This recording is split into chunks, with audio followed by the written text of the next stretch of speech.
जय माता रानी। दोस्तों, आज के वीडियो में हम बात करेंगे माघ मास की गुप्त नवरात्रि कब से शुरू हो रही है इस बारे में। दोस्तों, आशा करती हूँ आप सभी कुशल मंगल होंगे। इसी कामना से यह वीडियो हमने बनाया है कि माँ भगवती दुर्गा की कृपा सदैव आप और आपके समस्त परिवार पर बनी रहे और आप हमेशा अपने जीवन में खूब तरक्की करें। दोस्तों, देवी भागवत के अनुसार वर्ष भर में 4 नवरात्रि होती हैं, जिसमें से 2 गुप्त नवरात्रि और 2 होती है प्रकट नवरात्रि। प्रकट नवरात्रि जैसे कि आश्विन मास की नवरात्रि, शरद नवरात्रि और दूसरी नवरात्रि होती है चैत्र मास की।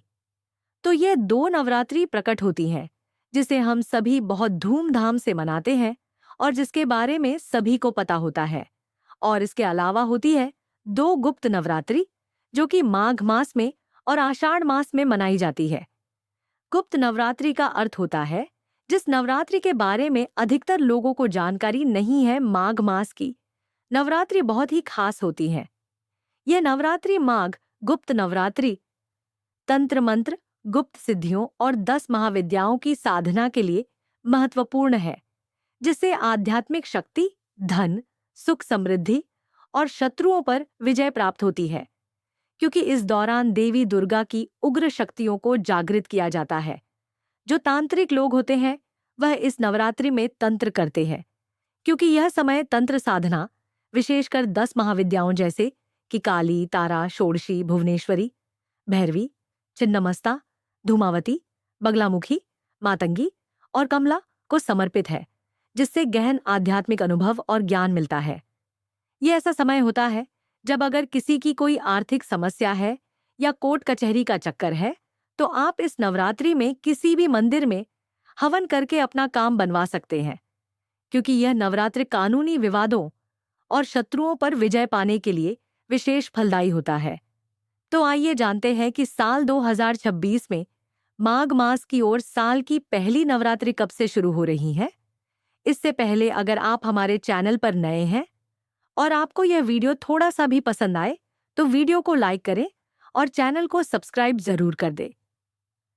दोस्तों, इस वीडियो में मैं आपको बताऊंगी कि माघ मास की गुप्त नवरात्रि कब से कब तक रहेगी, इसमें क्या क्या नहीं करना चाहिए, कब आपको व्रत का पारण करना है, कैसे आपको गुप्त नवरात्रि के व्रत करने हैं। तो चलिए शुरू करते हैं। दोस्तों, माघ मास की गुप्त नवरात्रि का प्रारंभ होगा 19 जनवरी 2026 को सोमवार के दिन और नवरात्रि का समापन होगा 27 जनवरी 2026 को, क्योंकि इस दिन नवमी तिथि है। 19 जनवरी 2026 सोमवार प्रतिपदा तिथि रहेगी। नवमी तिथि 27 जनवरी 2026 मंगलवार को रहेगी। व्रत पारण विसर्जन या अगर आपने घर में माता की चौकी लगाई है तो विसर्जन भी 28 जनवरी 2026 दिन बुधवार को होगा। घट स्थापना का शुभ मुहूर्त 19 जनवरी को सुबह 7:14 से लेकर सुबह 10:46 तक रहेगा और अभिजीत मुहूर्त दोपहर 12:11 से लेकर दोपहर 1:01 तक रहेगा। मिनट से लेकर 12:53 तक रहेगा। तो आप इस दौरान घट स्थापना कर सकते हैं। और दोस्तों, जो भी इस गुप्त नवरात्रि का व्रत करने की सोच रहे हैं, तो आपको व्रत का पारण 28 जनवरी को करना है। आइए जानते हैं नवरात्रि में क्या क्या करना है। शुभ मुहूर्त में कलश स्थापना करें। मिट्टी के पात्र में जौ बोएं और कलश में जल, सुपारी, सिक्के, अक्षत व दूर्वा डालकर नारियल स्थापित करें और इन 9 दिनों में मां के 9 स्वरूपों की पूजा अर्चना करें।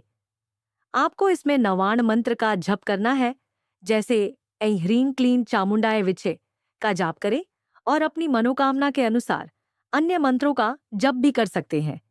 यह आपकी श्रद्धा के ऊपर निर्भर करता है और संभव हो तो 9 दिनों के लिए अखंड ज्योति जलाएं।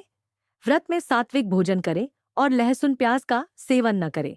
नवमी तिथि पर कन्याओं का पूजन और भोजन कराएं। नवमी के बाद दशमी तिथि 28 जनवरी पर पारण और विसर्जन करें। तो साल 2026 में जो शक्ति की आराधना का समय आपको प्राप्त हो रहा है, 19 जनवरी से 27 जनवरी तक इसका लाभ उठाइए।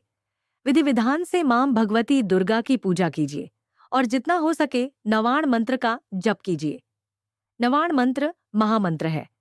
इस मंत्र की साधना से सभी प्रकार की कामनाएं, या यूं कहें कि अर्थ, धर्म, काम और मोक्ष चारों पदार्थों की प्राप्ति हो जाती है इस एकमात्र मंत्र से। वैसे इसके अलावा भी आप चाहे तो अपनी इच्छा के अनुसार, किसी भी कामना के अनुसार, किसी भी मंत्र का या फिर किसी भी देवी देवता के मंत्र का जप कर सकते हैं। यह मंत्र सिद्धि का समय है। माँ दुर्गा की कृपा का पूरा लाभ उठाइए। इस नवरात्रि में जो हम पूजा पाठ करते हैं, मंत्र जप करते हैं, या फिर जिस भी कामना से हम कोई भी उपाय करते हैं, तो हम उसके बारे में बहुत अधिक बात नहीं करते हैं। बहुत अधिक हम लोग उसके बारे में चर्चा नहीं करते हैं। गुप्त नवरात्रि में गुप्त रूप से माँ दुर्गा की आराधना करते हैं, पूजा करते हैं, और इसलिए यह नवरात्रि बहुत महत्वपूर्ण मानी जाती है। शास्त्रों के अनुसार इस नवरात्रि में पूजा पाठ का फल बहुत अधिक प्राप्त होता है, और जिस भी कामना से हम पूजा करते हैं, हमारी वह कामना माँ भगवती शीघ्र ही पूर्ण करती है। गुप्त नवरात्रि से संबंधित और कोई भी जानकारी चाहिए तो कमेंट बॉक्स में आप लिख सकते हैं। वीडियो अच्छी लगी हो तो लाइक कीजिएगा। आशा करती हूँ आज की यह जानकारी आपको पसंद आएगी।